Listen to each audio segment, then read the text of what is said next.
Do you and your advisor trust the stock market? Hi, and welcome back to another Money Not Math conversation. This is Money Not Math conversation number 120 with the title of Do You and Your Advisor Trust the Stock Market? All right, so it is currently Thursday afternoon, November 3rd.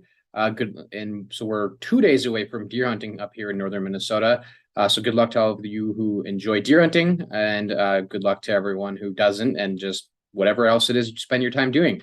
In today's conversation, we are going to be reviewing an article written by Dimensional, and the title of the article is Trust the Financial Advisor Who Trusts the Market by David Booth, Executive Chairman and Founder. As you know, if you've watched or listened to previous Money Not Math conversations recently, Dimensional is a paid-for investment advisory company. So with these articles, even though they are client approved and I can share them with you, you likely can't just go online and look it up and download it. So if you're interested in reading through the article yourself, or you want a copy for yourself or future reference, please don't hesitate to reach out. I'd be more than happy to send it to you, and as well as answer any questions. As always, I love when people reach out with questions or thoughts regarding these Money Not Math conversations. So here we go. With over 200,000 financial advisors in the United States, how do you pick one? First, eliminate stock pickers. Those are the people making predictions about which stocks are going to be winners and losers. Cross out the market timers too.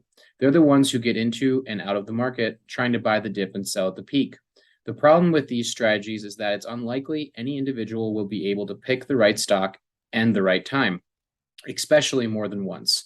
So it's important to stop here and highlight people definitely do time the market properly sometimes. Right? This article is not stating or claiming that people never, ever get it right. People certainly get lucky from time to time and pick the perfect stock at the perfect time, right? Or the crypto people that got rich. But what we have to understand is that for every one person or one attempt at picking a stock right and actually being successful, there's probably about 97 that aren't, right? So I just made up that number. But statistically speaking, as this article is pointing out, and historically speaking, people who try to time the market and try to pick stocks lose to the market 9 times out of 10. It's almost I think I read it was 97% of the time that if you just bought and held an index, you would do better than people who try to time the market or beat the market. All right. So important caveat there of something to understand. It's not saying you'll never get it right. It's just saying, so historically and statistically speaking, you're better off having a long-term plan that's based on fundamentals rather than trying to time and pick the market. So going back to the article, over 50 years of research confirms that people can neither pick stocks nor time markets consistently year after year. The smartest person on the planet isn't as smart as the markets. Markets are smarter than advisors and smarter than I am, says the article, but also smarter than me personally. So why is that so? The article asks. Markets do a sensible job for sensible reasons. Buyers and sellers have to come together to make a trade. Prices have to be low enough to attract new investors and high enough to entice someone to sell. Both sides have to feel good, or they don't make the trade. Common laws of supply and demand economics at play here. That's why you should trust the financial advisor who trusts the market, says the article. These are people who help investors try to capture the returns of the market rather than attempting to outsmart it. Decades of research supports the strategy. So does the explosive growth of index funds. Our company is based on, when he says our company, again, to be clear, this is Dimensional Fund Advisors. This is not Five Stone Investments. However, we do use Dimensional for many of our custom built portfolios. So a lot of our values do align. But just to be clear, when I say this sentence, it's talking about Dimensional, not Five Stone. So our company is based on additional research that has provided insights into how to pursue higher expected returns than index funds offer. But all these strategies are based on the common sense idea that markets do a good job of incorporating information into prices. We see that every time a big piece of financial news sends stocks up or down, think of the market as a giant information processing machine. Prices change as millions of buyers and sellers react to new information coming into the market. Prices settle at fair values that seems reasonable to both the buyer and the seller. This should be reassuring to people and give them the confidence to trust the market rather than to fight it. Historically, stocks have returned about 10% per year on average. That's about 7% above inflation historically. and 6% above what people think of as riskless assets like money market funds. Naturally, there are variations and there is no guarantee, but I think these are generally reasonable returns to buyers of shares in a company. Markets seem to operate the way people hope, which gives us a fair chance of winning. What's the catch in all this? It's daunting to figure out what exactly to do, how to develop an investment plan, but you can't avoid it.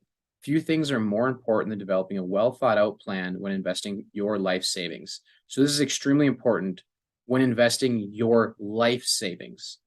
Far too often, stock market pickers or analysts or the media try to provide information that scares us into making decisions based on short-term life events when we're planning for a long life, right? Or even longer, a legacy. If your intention is to build wealth that not only supports your retirement, but also creates a legacy for your children or whatever you want your legacy to be, then shouldn't the decisions we make reflect the timeline of the investments we're doing rather than the timeline of like the short-term events that are happening?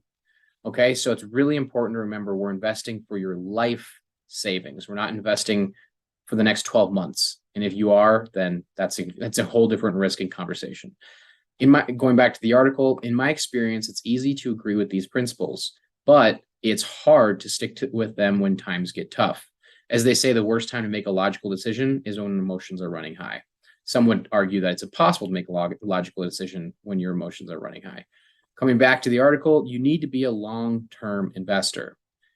If you accept these fundamental principles of markets and how they work, you owe it to yourself to find an advisor who does too. So trust the advisor, trust the market. All right, so that's the article from Dimensional Fund Advisors. And again, like I said, this article is representing their beliefs and their thoughts of this writer. However, we do use Dimensional Fund Advisors to help us build a lot of our custom portfolios for our clients. So I would say a lot of our beliefs align, but they aren't all of this exact same. So as always, keep in mind, here's some highlighted parts from the article, or sorry, keep in mind that with over 200,000 financial advisors in the United States, how do you pick one? And my advice to you is get really clear on what your values are when it comes to your life and your investments and your savings and what your goals are, and then go out and find someone that aligns with those values and those goals and truly wants to help you reach them, not just sell you a singular product. It's important to have an overall plan where everything's working together. Okay, so some disclaimers. This content is not legal, tax, or investment advice. You should always consult a qualified professional regarding your personal situation. Diversification does not eliminate the risk of market loss. Investment involves risk. The investment return and principal value of an investment may fluctuate so that investors' shares, when redeemed, may be worth more or less than their original value. Past performance is not a guarantee of future results. There is no guarantee strategies will be successful. So again, I hope this conversation brought you value. Thank you so much for your time and joining me today for this conversation. Please let me know what questions or thoughts you have by commenting, sharing, and or liking this post, or you can reach out to me directly with your questions or comments. I'm always excited to answer people's questions and even more excited to help people build for their long-term future. So again, thank you for your time and hope you have a great day and good luck with your hunting. Bye.